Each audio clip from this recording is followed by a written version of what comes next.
So one of the projects for this time out here in the village is to try to get my dear wife a functioning shower where she can actually take a shower at the end of the day back here. That's a shower stall.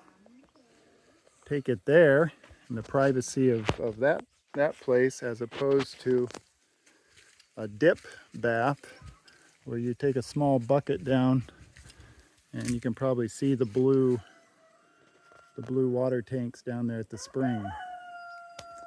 So right now I'm in the process of cleaning my own water tank up here on this tower, and the lid was not on it. I guess a storm came through and blew the lid off, so it was just full of this nasty water.